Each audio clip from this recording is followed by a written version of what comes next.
سب سے پہلا سوال یہ ہے کہ اللہ تعالیٰ نے ہمارا نام مسلمان رکھا ہے، تو اہل حدیث نام رکھنے کی کیا ضرورت ہے؟ آج یہ سوال بہت زیادہ ہو رہا ہے۔ جماعت المسلمین نام کی ایک جماعت ہے، اس کی طرف سے بھی یہ سوال ہوتا ہے، اور کچھ اور دوسرے لوگ بھی جو اہل حدیث پر کیچڑ اٹھانے اور نام کے سوالات گڑ گڑ کر کے اعتراضات کرتے رہتے ہیں، تو اس قسم کا سوال کرتے رہتے ہیں کہ اللہ نے ہمارا نام مسلمان رکھا، وہ سماکم المسلمین، پھر ہم کو اہل حدیث رکھنے کی کیا ضرورت ہے؟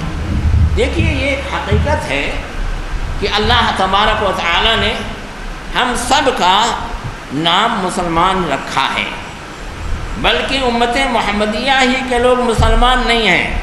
نوح علیہ السلام سے لے کر کے حضرت محمد صلی اللہ علیہ وسلم تک جتنے انبیاء مبعوث کیے گئے ہیں، ان انبیاء علیہ السلام پر ایمان لانے والے اور ان کی اطاعت کرنے والوں کو مسلمان قرآن میں جگہ جگہ کہا گیا ہے، جگہ جگہ قرآن کہا گیا ہے۔ تو سارے لوگ مسلمان ہیں، لیکن آپ جانتے ہیں کہ خود رسول اللہ صلی اللہ علیہ وسلم کے زمانے میں جو بھی ایمان لائے وہ سب مسلمان تھے، لیکن اسی کے باوجود کسی کو مہاجر کہا جاتا تھا، یعنی مہاجرین ایک جماعت کہلاتی تھی اور ایک جماعت انصار کہلاتی تھی۔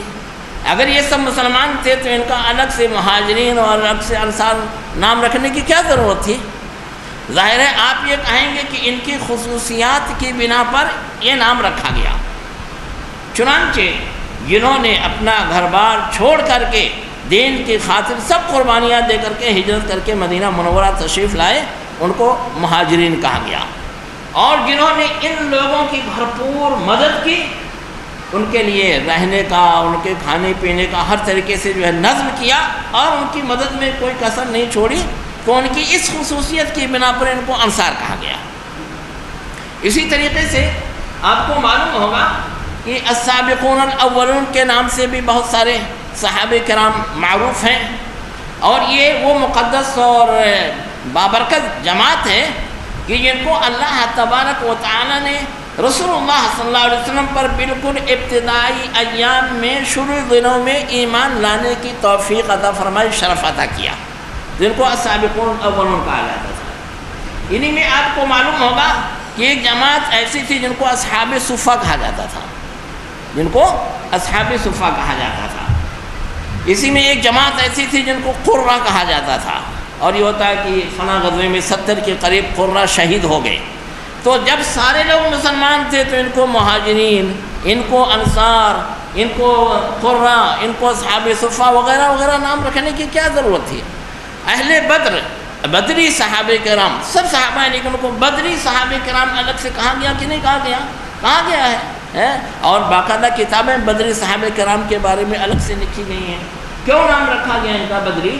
اس واسطے کہ ان کی کچھ خصوصیات تھیں، ان خصوصیات کو اجاگر کرنے کے لیے اور دوسرے مسلمانوں سے ان کی اس خصوصیات کو نمایاں کرنے کے لیے یہ نام رکھا گیا۔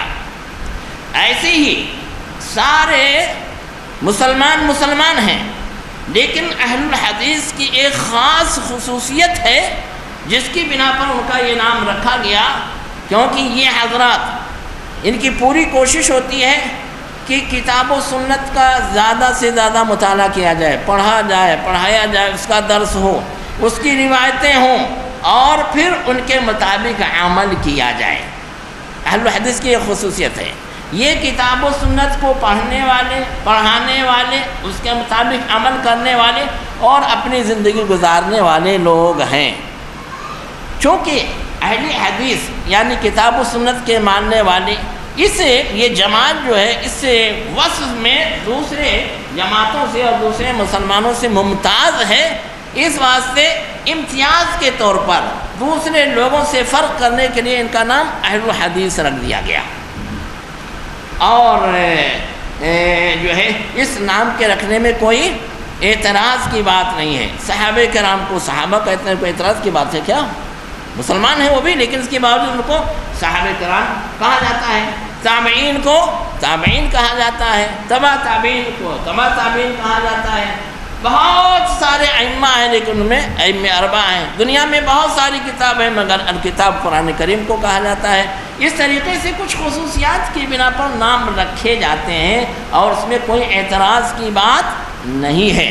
اس واسطے اہل الحدیث کا نام اگر اہل الحدیث ہے، اور حدیث کے معنی آپ جانتے ہیں قرآن اور سنت نبوی دونوں داخل ہیں، تو قرآن و سنت کو ماننے والے جن کی پوری کوشش ہوتی ہے کہ اپنی زندگی اپنا عمل قرآن اور حدیث کے مطابق گزاریں، جہاں صحیح احادیث مل جائیں، جہاں قرآن سے مسئلہ ثابت ہو جائے وہاں قرآن اور سنت کو چھوڑ کے پھر کسی کے قول کو ہمیں دیکھنے کی ضرورت نہیں ہے. جن کا یہ منہج ہو لوگوں کو اہل الحدیث کہا جاتا ہے. تو ان کی ان خصوصیات کی بنا پر اہل الحدیث نام رکھ دیا گیا، اور میں نہیں سمجھتا کہ اس میں کوئی اعتراض کی بات ہے کہ پھر کیوں اہل حدیث نام رکھنے کی کیا ضرورت تھی. بھائی سارے لوگ مسلمان ہیں تو یہ حضرات دیوبندی کیوں کہلاتے ہیں، یہ حضرات بریلوی کیوں کہلاتے ہیں، یہ اہل سنت والجماعت کیوں کہلاتے ہیں، یہ شیعہ کیوں کہلاتے ہیں، اور اس طریقے سے خوارج کیوں خوارج کہلائے. کہنے کے لیے تو سارے لوگ مسلمان ہیں، لیکن ہر ایک کی خصوصیات کی بنا پر ان کے الگ الگ نام رکھے جاتے ہیں. اسی طریقے سے اہل حدیث کی ان خصوصیات کی بنا پر کہ قرآن اور سنت ہی ان کے اصل منہج کے اندر داخل ہے، ان کی اتباع، ان کا پڑھنا پڑھانا اور ان کی تعلیم دینا، ان کے مطابق زندگی گزارنا ان کا منہج ہے. اس بنا پر ان کو اہل حدیث کہا جاتا ہے، اور میں سمجھتا ہوں کہ اس میں کوئی اعتراض کی بات نہیں ہے.